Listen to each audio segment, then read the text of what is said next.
My name is Heather, and at 34, I should know better than to expect fairness from my in-laws. Yet here I was, watching my 8-year-old daughter Lily's excitement fade as every other child received Christmas gifts while her name was never called. 10 years of marriage to Jason taught me his family operated on unspoken rules I could never master. Lily looked down at her patent leather shoes, her brave silence breaking my heart more than tears would have. Then Jason stood up, reaching into his jacket pocket. If you're watching this now, drop a comment telling me where you're tuning in from, hit that like button, and subscribe to hear how my husband's simple envelope left an entire room of wealthy socialites speechless. Jason and I met in college. He was the charming business major from old money, and I was the education student working 3 jobs to pay tuition. Our worlds couldn't have been more different. His parents, Marcus and Eleanor Wilson, never quite approved of me from the beginning. She's very quaint, Eleanor had said during our first meeting, examining my department store dress with barely concealed disdain. Despite their objections, Jason proposed after 2 years. Our wedding was smaller than the society event his mother had envisioned, which only widened the divide. Even after a decade of marriage, I remained the outsider who had somehow ensnared their golden boy. Jason's family wasn't just wealthy. They were generational wealth, the kind with family crests and vacation properties they visited only 2 weeks a year. Their 5-bedroom cottage in the Hamptons was bigger than the apartment building I grew up in. Marcus Wilson had inherited his father's investment firm and expanded it impressively, ensuring his 3 children would never worry about money. Our daughter Lily arrived 2 years after our wedding, while Eleanor dutifully took photos with her newest grandchild for social media. The emotional distance was palpable. She doted on her other grandchildren, especially those from Jason's sister Grace, who had married a state senator's son. Those grandchildren received monogrammed gifts for every occasion and featured prominently in framed photos throughout Eleanor's immaculate home. Lily, with her creative spirit and quiet intelligence, was different from her cousins. She preferred drawing to designer clothes and reading to writing lessons. In the status-obsessed world of the Wilsons, these were unforgivable departures from the expected path. She's very much like you, Eleanor would say, making it sound less like an observation and more like a diagnosis. As each Christmas approached, my anxiety would build. The annual Wilson family Christmas celebration was a production that Eleanor planned meticulously. From the imported decorations to the precise seating arrangements that somehow always left me between distant relatives or business associates rather than my husband. This year, Lily had been especially excited. She had recently won a school art competition, and despite my warnings not to get her hopes up, she had wrapped her winning watercolor painting as a gift for her grandparents. At 8 years old, she still believed that effort and love would eventually win them over. "Do you think Grandma will put my painting in the hallway with the other pictures?" she had asked while carefully wrapping it the night before. "That would be lovely," I answered noncommittally, not wanting to crush her spirits. Jason remained the eternal optimist about his family. "They're getting better," he would insist after each strained interaction. "They just express love differently." The morning of the Christmas gathering, Lily woke up at dawn, already bubbling with excitement. She insisted on wearing the red velvet dress Eleanor had sent last year, though it was slightly too small now. "Grandma gave it to me," she explained, as if wearing it might finally earn the approval she craved. The drive to the Wilsons' sprawling colonial home in Greenwich took nearly an hour. With each mile, I could feel myself tensing while Jason maintained a cheerful commentary about family members we would see. Lily sat in the back, her wrapped painting balanced carefully on her lap, rehearsing what she would say when she presented it. As we pulled into the circular driveway lined with luxury vehicles, Jason squeezed my hand. "This year will be different," he promised. "Trust me." I nodded, not believing him but appreciating the gesture. The massive wreath on the front door featured gold and cream ribbons that matched the garlands wrapped precisely around each column. Everything about the house screamed perfection and wealth, including the uniformed staff who opened the door before we could even ring the bell. Eleanor Wilson appeared immediately, her silver hair perfectly coiffed, wearing a designer outfit that probably cost more than our monthly mortgage payment. "Jason, darling," she exclaimed, embracing her son while air-kissing near his cheek. "So glad you made it safely." She then glanced at me with a practiced smile. "Heather, that sweater is festive." Before I could respond, she bent slightly toward Lily. "And Lily, my goodness, how you've grown. The other children are in the playroom. Margot is showing everyone her new writing ribbons." Lily hesitated, clutching her wrapped painting, but Eleanor had already turned away to greet another arriving family. Jason nodded encouragingly at our daughter. "Go ahead, sweetheart. We'll be right here." As Lily reluctantly headed toward the playroom, I took a deep breath and prepared for another Wilson family Christmas. The Wilson home had been transformed into what could only be described as a Christmas showroom. A 14-foot tree dominated the main living room, adorned with antique ornaments and coordinated ribbons that matched the overall cream and gold theme. Garlands draped every doorway, and arrangements of white roses and evergreens sat on every surface. It was beautiful but sterile, lacking the warmth and joy that Christmas decorations usually bring. As we moved through the house, various family members greeted Jason with genuine enthusiasm while offering me polite but distant acknowledgments. Jason's sister Grace immediately pulled him into conversation about their recent family vacation to Aspen, pointedly not asking why we hadn't joined them, though we both knew it was because we hadn't been invited. "Heather, you look well," Grace said, finally turning to me. Her gaze flickered over my outfit, a red cashmere sweater and black slacks that had seemed perfectly appropriate at home but now felt woefully inadequate. "Have you done something different with your hair?" "Not really," I replied, touching my simple shoulder-length bob self-consciously. She responded meaningfully. "Bold choice." Jason's brother Andrew arrived with his wife Stephanie and their 3 perfectly coordinated children. Andrew was the most tolerable of Jason's siblings, occasionally making an effort to include me in conversations. Stephanie, however, was cut from the same cloth as Eleanor. "Heather." Stephanie air-kissed near both my cheeks. "We missed you at the charity gala last month. Though I suppose teaching must keep you so busy. It's admirable how you insist on working." The implication was clear. The other Wilson wives didn't need to work. My job as an elementary school art teacher was viewed as a quirky hobby rather than a career I was passionate about. "I love teaching," I said simply, refusing to apologize for my profession. I made my way to the bar set up in the corner, desperately needing something to take the edge off. The bartender, an actual hired bartender for a family gathering, prepared me a glass of white wine. "Make it a double," came a voice beside me. It was Diana, Andrew's sister-in-law from his wife's side, who always seemed as uncomfortable at these gatherings as I was. If I have to hear Eleanor talk about her summer in Provence one more time, I might need the whole bottle. I smiled gratefully at the ally. "How long have you been here?" 45 excruciating minutes, she replied. "I've already been asked if I've considered Botox and informed that my dress would be more flattering if I wore shapewear." I winced in sympathy, and we clinked glasses in silent solidarity.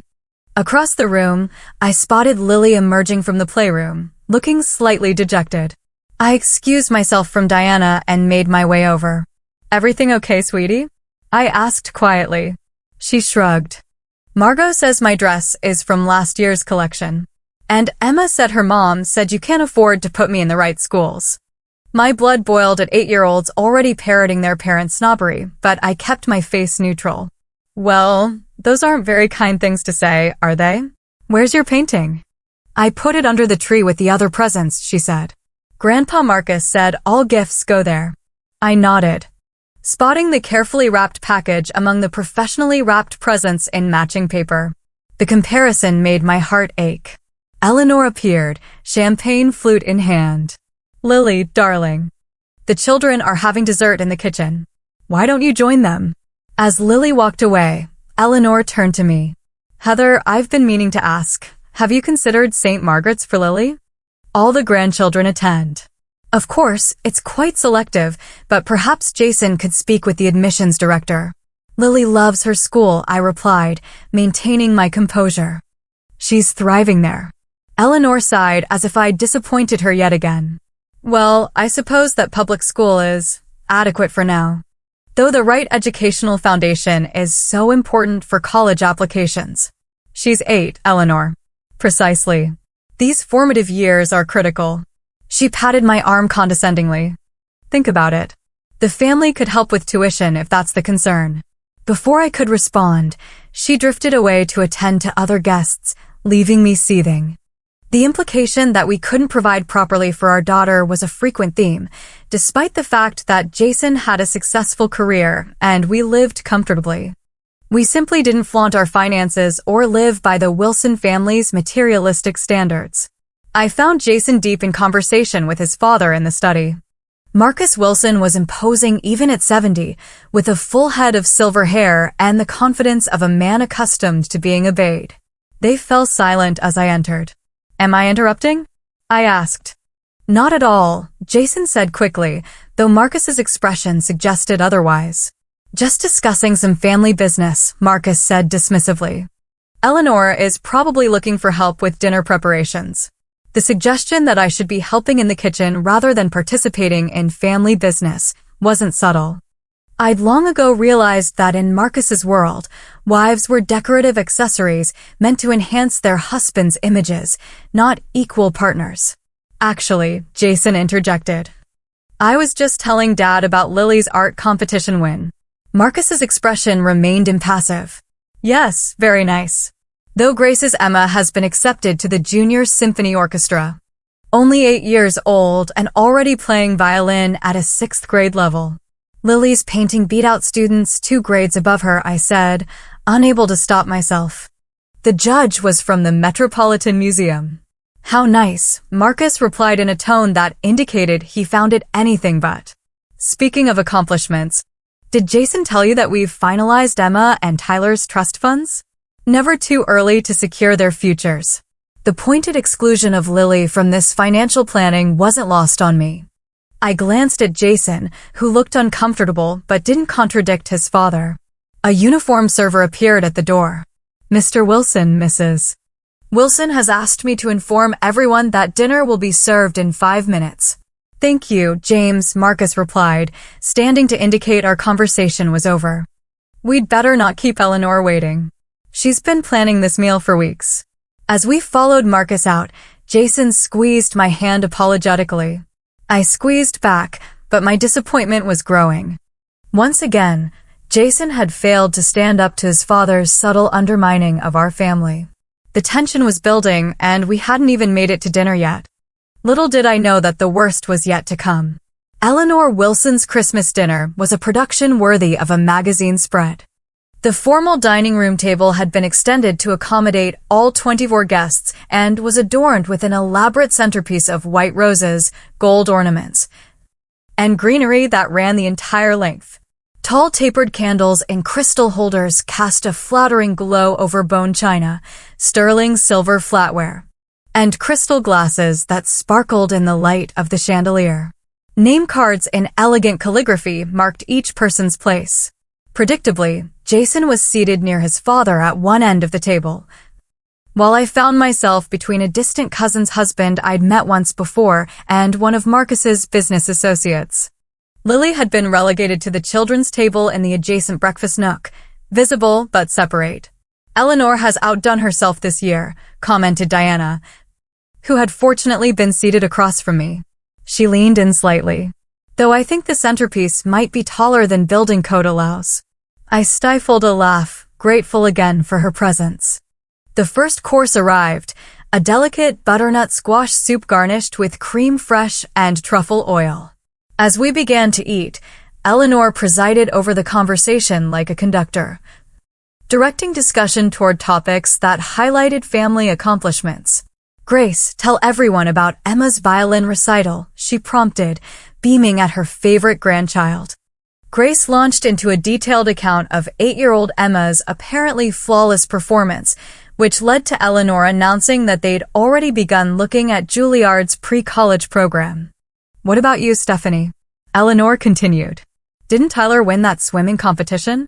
And so it went around the table, each grandchild's achievements carefully highlighted and praised. Jason tried twice to mention Lily's recent art award, but each time the conversation was smoothly directed elsewhere before he could finish. From the children's table, I could see Lily watching the adults, likely noticing how her cousin's parents beamed with pride as their accomplishments were discussed. My heart ached for her, but I maintained my composure, determined not to create a scene. The business associate beside me, whose name I'd already forgotten, attempted small talk. Jason tells me you're a teacher? Yes, elementary art education. I replied. How quaint, he said, echoing Eleanor's favorite dismissive compliment. My wife used to volunteer at schools before the children came along.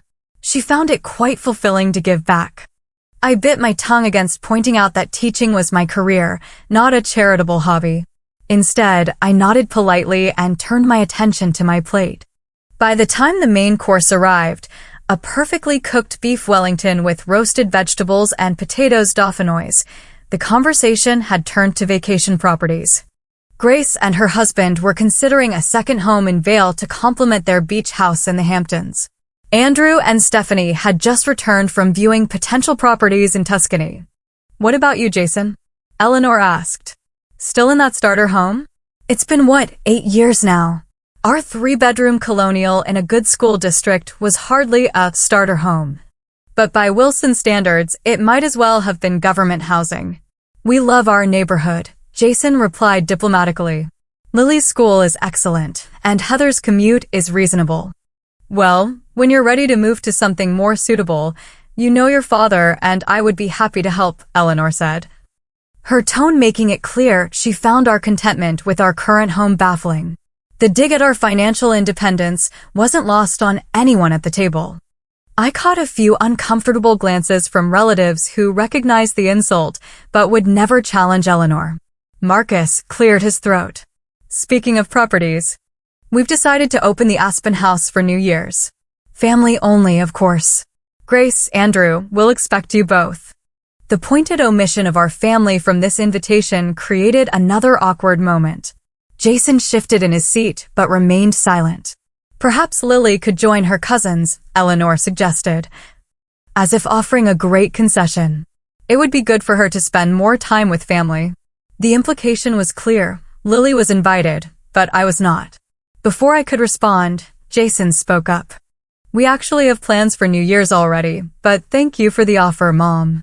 We had no such plans, and I shot him a grateful look for the graceful exit. As dessert was served, an elaborate bûche de Noël that Eleanor informed everyone had been prepared by her personal chef, Marcus stood to offer a toast. He raised his crystal glass of expensive cognac. To family, he began, our greatest blessing and legacy. To Grace and Philip, whose contributions to the family name continue to make us proud. To Andrew and Stephanie, whose business acumen proves the Wilson blood runs strong. He continued acknowledging various family members, including several of the grandchildren by name. Jason and I exchanged glances as it became increasingly obvious that we would not be mentioned. And to all gathered here, Marcus concluded, may the coming year bring continued success and growth to the Wilson name. Glasses clinked as everyone sipped their drinks. The exclusion hung in the air, but only Jason, Diana. And I seemed to notice, or care. As the dinner dishes were cleared by the staff, Eleanor stood. Shall we move to the living room for the gift exchange? I believe Santa has been quite generous this year. The children, including Lily, perked up at this announcement. Despite the tensions of dinner, I hoped that the gift exchange might finally bring some joy to my daughter's evening. I was about to learn just how naive that hope had been.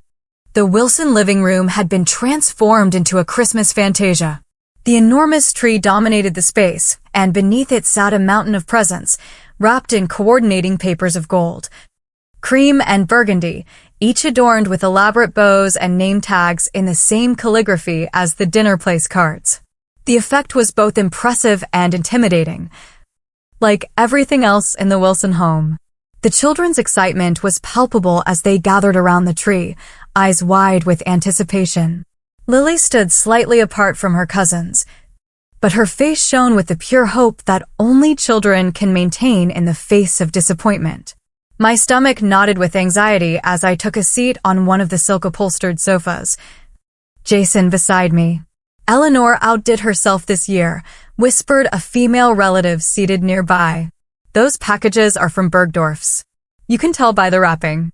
Marcus took his position by the tree, reading glasses perched on his nose and a list in hand. In the Wilson family, even Santa's job had been usurped by the patriarch. Now, as is our tradition, Marcus announced, we'll distribute gifts by age, youngest to oldest among the children. This meant Emma, Grace's daughter, would be first at 7.5 years old, just slightly younger than Lily. A staff member stood ready to deliver packages as Marcus called out names. Emma Wilson, Marcus read, consulting his list. 5 packages. The uniformed houseman carefully gathered Emma's gifts and placed them before her on the Persian rug. She immediately began tearing into the expensive wrapping paper, revealing a designer coat, a jewelry box containing what appeared to be real pearl earrings, an iPad, a set of leather-bound classic books, and a certificate for horseback riding lessons. Thank you, Grandma and Grandpa, she exclaimed, rushing to hug both Eleanor and Marcus. Only the best for our little virtuoso, Eleanor replied, stroking Emma's perfectly curled hair. Next came Tyler, Stephanie's son, with 4 elaborately wrapped packages containing a drone, a child-sized luxury watch, designer ski equipment, and a gaming system. Each child was called forward in turn, cousins, second cousins. Even the children of Marcus's business partners who were hardly family at all. Each received multiple expensive, thoughtfully selected gifts. I watched Lily's expression as each name was called. Each child celebrated. Her initial excitement had given way to confusion, then a dawning realization as the pile of presents dwindled and her name remained uncalled. She kept her composure admirably, but I could see her small shoulders tensing, her fingers fidgeting with the hem of her dress. Jason's hand found mine, squeezing tightly. I glanced at him and saw a muscle working in his jaw, a rare sign of anger from my typically easygoing husband. Finally, the last child, a 13-year-old distant cousin, received his gifts. The mountain of presents had been reduced to a small pile, clearly marked for the adults in the room. Lily stood alone among her cousins, the only child empty-handed. A heavy silence fell over the room as the adults gradually realized what had happened. A few exchanged uncomfortable glances. Diana looked openly appalled. Even some of the children seemed confused by the oversight. Well, Marcus said, clearing his throat and shuffling his papers. That concludes the children's gifts. Adults will begin with. Dad. Jason interrupted, his voice tight. You seem to have missed Lily. Marcus blinked, looking genuinely surprised as he glanced down at his list. Oh? Let me see. Eleanor stepped forward quickly, her society smile firmly in place. Oh dear, there must have been some confusion. Lily, darling, I'm sure your gifts are here somewhere. We certainly wouldn't forget you. But her eyes didn't meet mine, and I knew with sickening certainty that this was no oversight. This had been deliberate, a calculated slight meant to reinforce our family's outsider status. Lily looked down at her patent leather shoes, the ones she'd polished specially for tonight. It's okay, Grandma, she said in a small voice that broke my heart. Maybe Santa got confused. A few awkward chuckles rippled through the room, but most guests looked deeply uncomfortable. Grace busied herself helping Emma organize her gifts. Stephanie suddenly became very interested in the ornaments on the tree. I'm sure it was just a mix-up, Eleanor continued, though she made no move to actually look for any misplaced gifts. Perhaps they were delivered to your house instead? Or they might be delayed. On Christmas Eve? Diana muttered under her breath. How convenient. I was about to stand to take Lily and leave this toxic environment when I felt Jason's hand on my arm. He stood instead, his expression unreadable. Actually, he said clearly, his voice carrying through the awkward silence, there is one more gift. I've been saving it for last. All eyes turned to him as he reached into his jacket's inner pocket and withdrew a cream-colored envelope. Eleanor looked confused, while Marcus frowned slightly. Jason. We agreed to coordinate all gifts, Eleanor said with a tight smile, to avoid any discrepancies. Jason ignored her, walking to where Lily stood and kneeling to her level. This is for you, sweetheart. Your mom and I have been waiting for just the right moment. Lily took the envelope uncertainly, looking from her father to me. I nodded encouragingly, though I had no idea what Jason had planned. With careful fingers, she broke the seal and opened the envelope. The room had gone completely silent. Every eye fixed on my daughter as she pulled out what appeared to be official documents. At 8, she couldn't understand what they represented. But the gold seal and formal language clearly impressed her. What is it, Daddy? She asked. Jason smiled, and for the first time that evening, it reached his eyes. It's your future, Lily. And it was supposed to be open last, because it's the most important gift of all. I watched my daughter's face as she tried to make sense of the formal documents in her hands. The room remained silent, tension building as everyone waited to discover what Jason had done. I was as much in the dark as everyone else, my mind racing with possibilities. I don't understand, Lily said softly, looking up at her father with confused eyes. Jason placed his hand gently on her shoulder and turned to face the room. His expression a blend of determination and something I'd rarely seen in him when dealing with his family, righteous anger carefully controlled. Inside that envelope, he announced. His voice steady and clear, are the documents for an education trust fund that Heather and I established for Lily the day she was born. We've been contributing to it monthly for 8 years. Murmurs rippled through the gathering. Eleanor's perfectly composed face showed the first cracks of genuine surprise. Marcus removed his reading glasses slowly, his expression calculating. We've never wanted Lily's future to depend on anyone's approval or conditional love, Jason continued. She deserves security that can't be withdrawn if she doesn't meet certain expectations or follow a prescribed path. My heart swelled with pride and love for my husband as I realized what he was doing. This wasn't just about the trust fund, it was about something much bigger. But that's not all, Jason said, returning his attention to Lily. There's something else in there, sweetheart. Can you find the other paper? Lily shuffled through the documents until she found a folded piece of paper with a real estate company's letterhead. She looked questioningly at her father.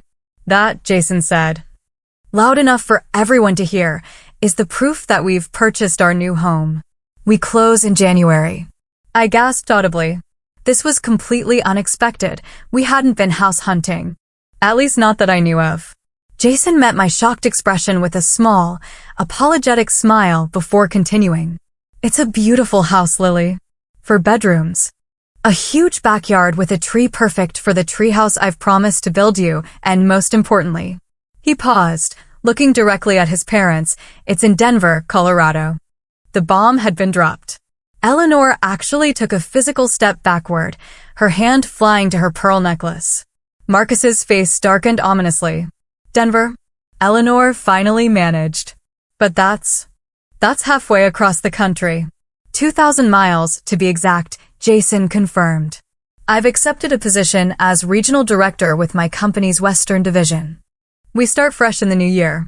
I felt tears welling in my eyes as the magnitude of what Jason had orchestrated became clear. He had planned our escape from this toxic family dynamic.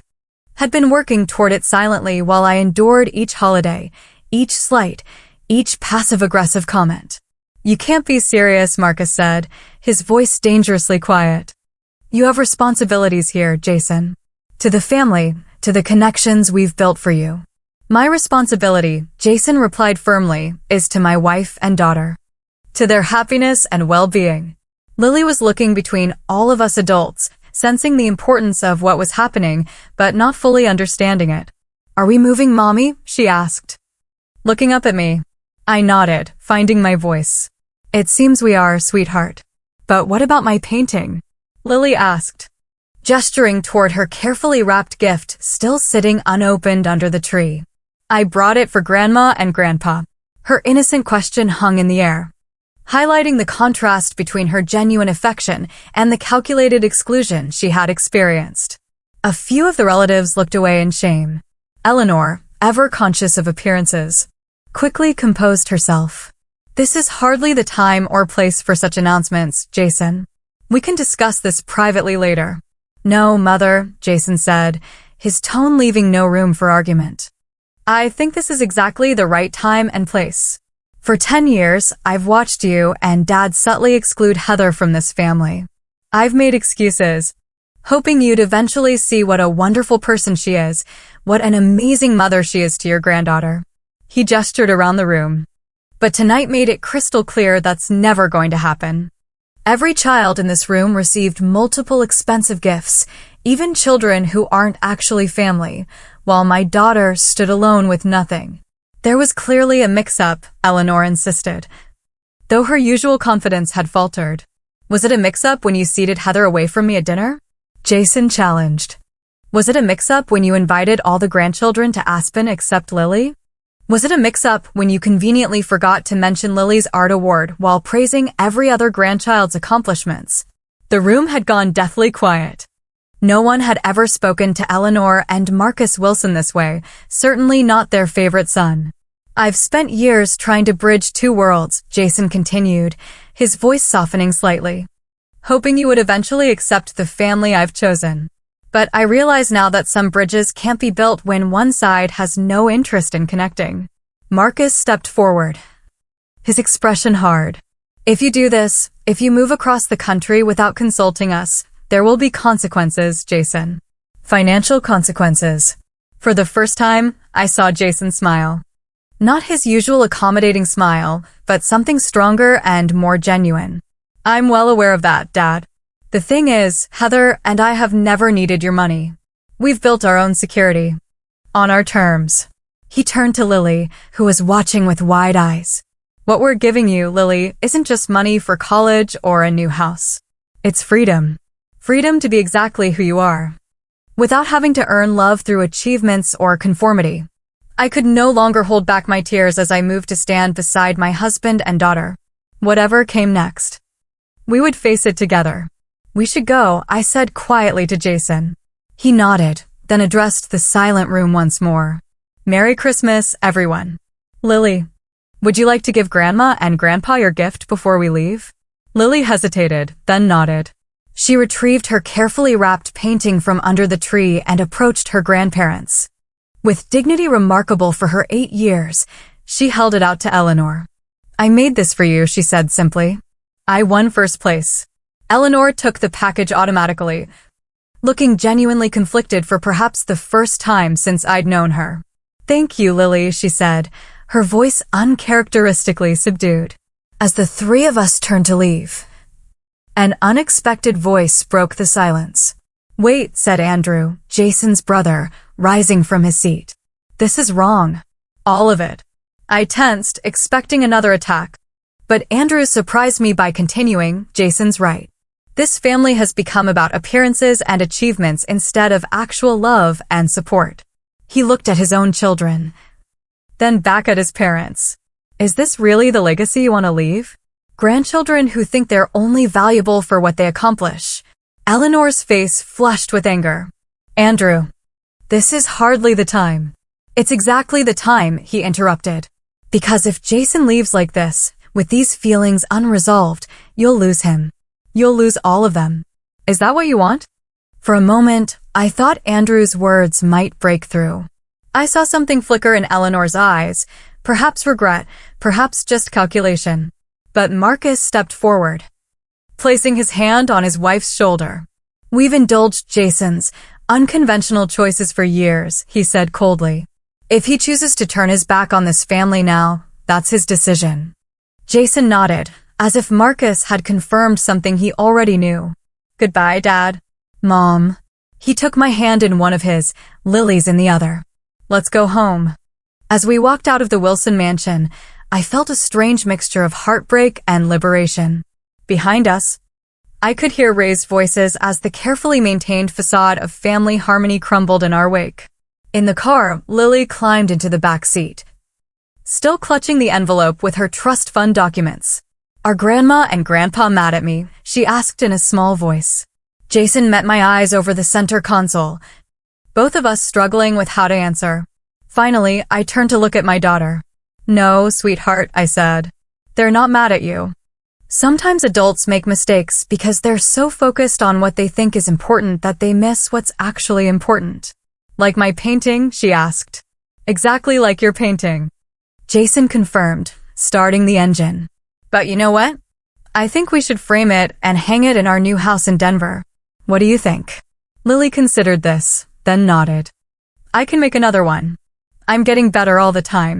As we drove away from the Wilson mansion, the Christmas lights growing distant in the rearview mirror, I reached for Jason's hand.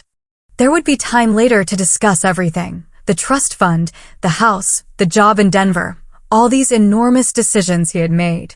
But in that moment, all I felt was gratitude and love for the man who had finally chosen us, unequivocally and publicly, over the toxic environment of his family. "Thank you," I whispered. He squeezed my hand. "Merry Christmas, Heather." From the back seat, Lily's voice piped up. "Can we still have Christmas tomorrow?" "Absolutely," I assured her. "In fact, I think this might be our best Christmas ever."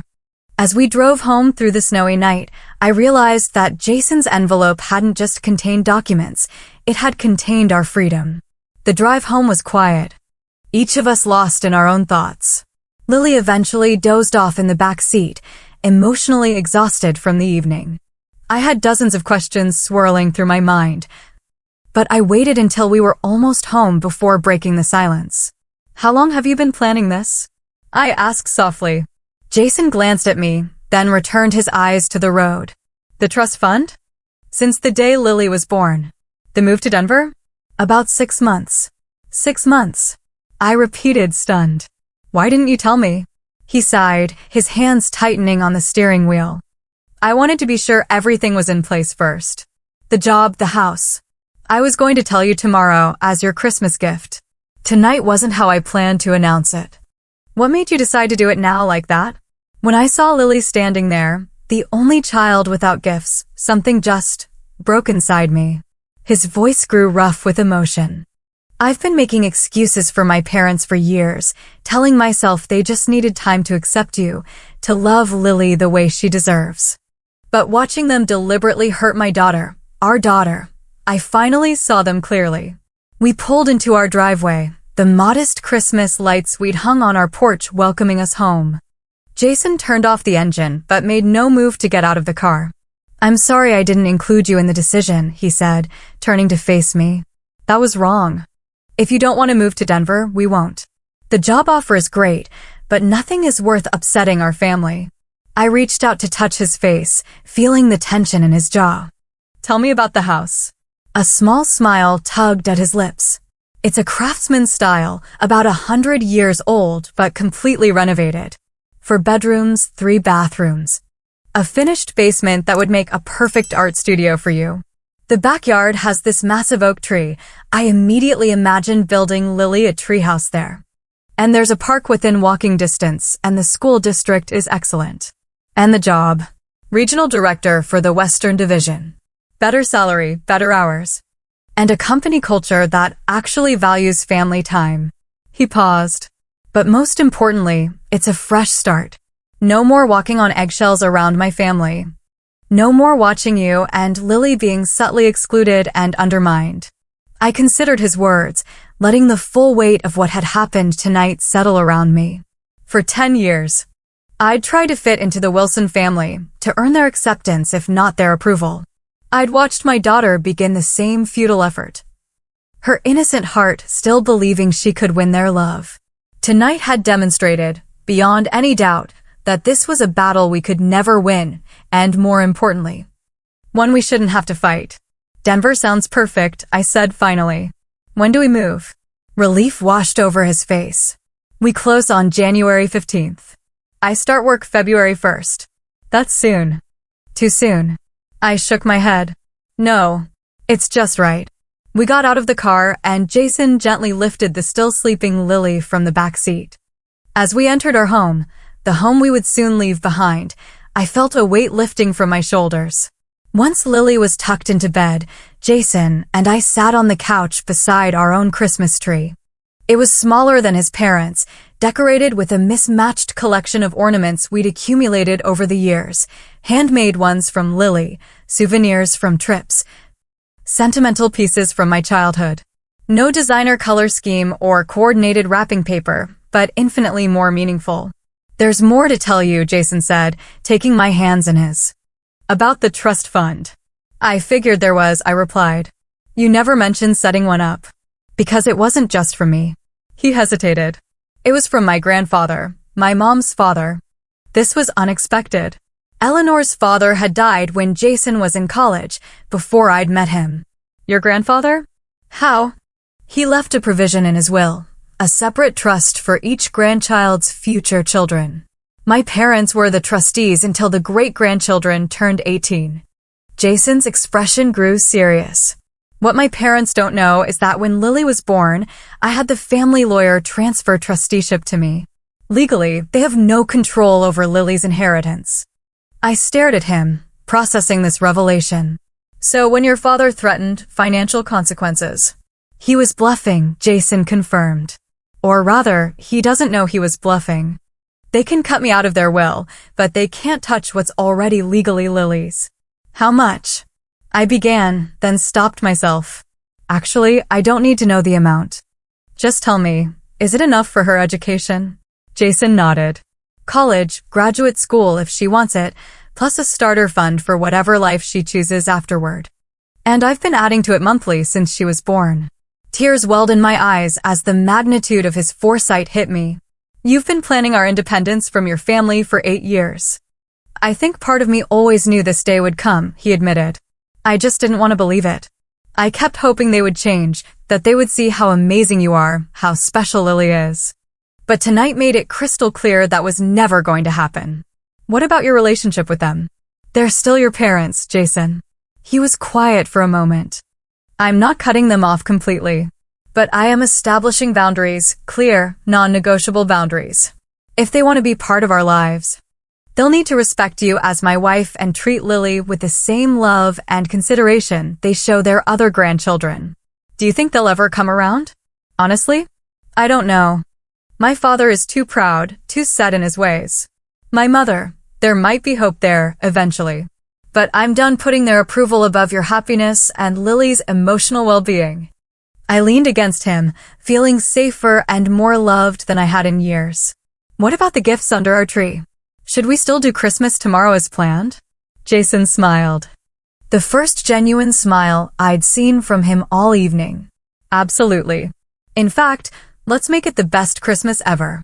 New traditions for our new beginning." "I love you," I whispered. "I've always loved you, but tonight I fell in love with you all over again." "I love you too," he replied, pulling me close. "More than any family name.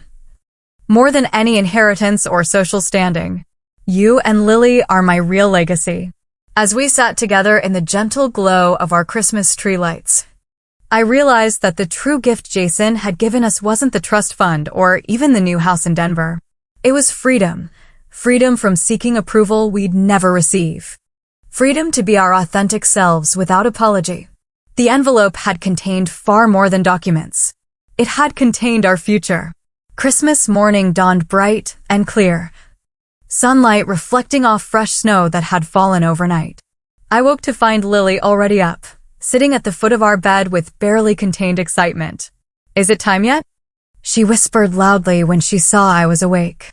I glanced at the clock, 6:30 a.m., and nudged Jason. "Santa's been here," I told Lily with a smile. "Why don't you go down and check out your stocking while Dad and I get up?" She needed no further encouragement, racing out of the room and down the stairs. Jason groaned, rolling over to face me. "Merry Christmas," he mumbled, still half asleep. "Merry Christmas," I replied, kissing him lightly. "Ready for our last Christmas in this house?"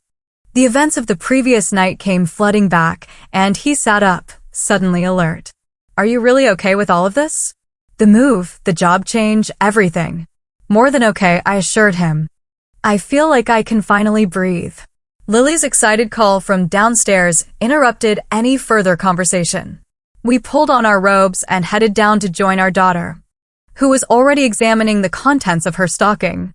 Our modest living room looked festive and cozy, nothing like the formal showpiece at the Wilsons, but filled with warmth and genuine joy. We'd splurged a bit on Lily's gifts this year, a new set of professional quality art supplies, books she'd been wanting, a tablet for games and reading, and a handcrafted dollhouse I'd found at an artisan fair. Nothing as extravagant as what her cousins had received, but chosen with care and knowledge of what would truly make her happy. As Lily tore into her presents with typical 8-year-old enthusiasm, the doorbell rang unexpectedly. Jason and I exchanged confused glances. Who would be visiting at 7 a.m. on Christmas morning? Jason went to answer while I helped Lily organize her growing pile of unwrapped gifts. A moment later, he returned with a stunned expression, followed by his brother Andrew and Andrew's 3 children. "Sorry to barge in," Andrew said awkwardly, stomping snow from his boots. But the kids wanted to see their cousin, and I wanted to make sure you were okay. "We're fine," Jason assured him, though his surprise was evident. "What about you? Won't Mom and Dad be expecting you for Christmas breakfast?" Andrew's expression hardened slightly. "After you left last night, things got pretty heated. I told them what they did to Lily was unconscionable. Dad didn't take it well." "You stood up to Dad?" Jason asked incredulously. "Long overdue," Andrew replied with a shrug. "Anyway, I packed up the kids and we left. We're staying at a hotel until I figure out my next steps. But I didn't want Lily to think the whole family feels the way Mom and Dad do." His children approached Lily shyly, holding out gift bags. "We brought these for you," said his oldest son. "Merry Christmas, Lily." Lily looked to me for permission, and I nodded, touched by the gesture. Inside the bags were thoughtful gifts, art supplies, books, and a handmade friendship bracelet from Andrew's daughter. "Thank you," Lily said, her face lighting up. She immediately ran to her room and returned with some of her own drawings, which she presented to her cousins. "I didn't have time to wrap them." "They're perfect," Andrew assured her, examining the artwork with genuine appreciation. "You're very talented, Lily." As the children settled in the living room, comparing gifts and chatting, Andrew pulled Jason and me aside. "There's something else you should know. Mom showed up at my hotel room at midnight." "What did she want?" Jason asked warily. "To convince me to come back today, to maintain appearances." Andrew shook his head. When I refused, she actually broke down. "I've never seen her like that. She said she didn't mean to hurt Lily, that she just wanted to motivate you to return to the fold, or some such nonsense." "Emotional manipulation," I murmured. "Exactly," Andrew agreed. "But here's the thing, I think for the first time, she's realizing her tactics aren't working anymore. That she might actually lose her children and grandchildren over this." "It's too little, too late," Jason said firmly. "We're moving to Denver. The decision is made." "I know, and I support that," Andrew replied. "You need to do what's right for your family. I just thought you should know that there might be some cracks in Mom's perfect facade." Dad, on the other hand, is furious. Jason finished for him. Livid, Andrew confirmed. "He's talking about changing the will, removing you from the family business holdings, the whole 9 yards. Jason exchanged a look with me before responding. "I expected as much. It doesn't change anything." The doorbell rang again, and this time I went to answer it, half expecting to find Eleanor or Marcus on our doorstep. Instead, I found Diana, Andrew's sister-in-law and my ally from the previous night's dinner. "I hope it's not too early," she said apologetically, clutching a gift bag. "I just wanted to drop this off for Lily, and to tell you both how much I admired what you did last night." I welcomed her in, genuinely pleased to see her. The morning continued with more unexpected visitors, Jason's cousin Michael and his wife, who had always been friendly to me. A few family friends who had witnessed the previous night's confrontation and wanted to express their support, and finally, to my complete surprise, Jason's sister Grace. Unlike the others, Grace didn't bring a gift or words of support. She stood awkwardly in our entryway, designer coat still buttoned, as if uncertain of her welcome. "Mom sent me," she admitted. "She wants you to come back for Christmas dinner. She says last night was a misunderstanding, that Lily's gifts must have been misplaced." Jason's expression hardened. We both know that's not true. Grace. Grace had the grace to look uncomfortable. It's what she's telling everyone. Dad's furious about Andrew leaving too. The whole family Christmas is falling apart, and they need you both there to save appearances. That's not our problem, I said quietly but firmly. We're having our own Christmas right here. Grace looked around our living room, taking in the modest decorations, the scattered wrapping paper, the children playing together on the floor. For a moment, something like envy flashed across her face. You're really going through with this? Moving to Denver? Yes, Jason confirmed. And building a life based on love rather than obligation or appearance. Grace nodded slowly. I should get back. Emma has a recital this afternoon. She turned to leave, then paused. For what it's worth, I am sorry about Lily's gifts. That wasn't my decision. After she left, Jason and I exchanged glances, both recognizing that while not exactly an apology, it was perhaps the beginning of understanding. The day continued with an impromptu gathering. Andrew and his children stayed for breakfast, which turned into lunch, which extended into an afternoon of board games, conversation, and the kind of genuine family connection that had been missing from the Wilson formal gatherings. Diana joined us, bringing additional food and a bottle of champagne to toast new beginnings. As evening fell and our unexpected guests prepared to leave, Andrew pulled Jason into a final conversation by the door.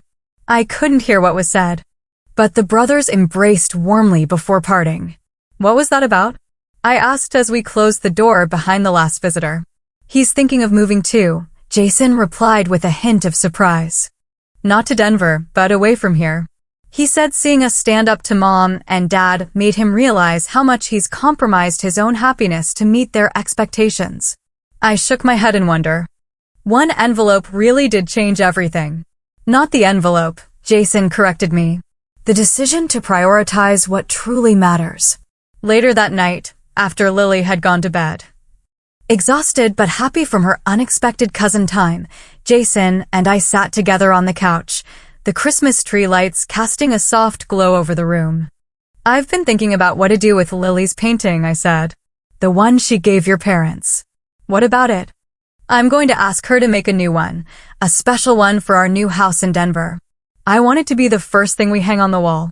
Jason smiled, pulling me closer. I like that idea. A fresh start with the things that truly matter on display. Do you regret it? I asked softly. Challenging your parents like that? Potentially losing your inheritance? He was quiet for a moment, considering. No, he finally said. I regret not doing it sooner. I regret every time I let them make you feel less than. Every time I didn't speak up when they overlooked Lily. But last night? That was long overdue. 1 year later. The Denver snow was lighter than what we were used to back east, drier, fluffier, and somehow more magical against the backdrop of the mountains visible from our backyard. Our craftsman home had indeed proven perfect for our family. With Lily's treehouse now complete in the massive oak tree and my art studio set up in the finished basement. Jason's new job had given him the work-life balance he'd always wanted but never prioritized. He coached Lily's soccer team now, made it home for dinner every night, and seemed happier and more relaxed than I'd ever seen him. I'd found a position teaching art at a progressive elementary school that valued creativity as much as academics. Lily was flourishing in her new school, making friends easily and continuing to develop her artistic talents. The Promise Trust Fund had been officially transferred to an account in Lily's name, with Jason and me as trustees until she turned 25. It represented security and opportunity, but more importantly, it represented freedom from the manipulative strings that had been attached to the Wilson family wealth. We'd heard from Andrew regularly. He had indeed moved, taking a position in Chicago and starting fresh with his children.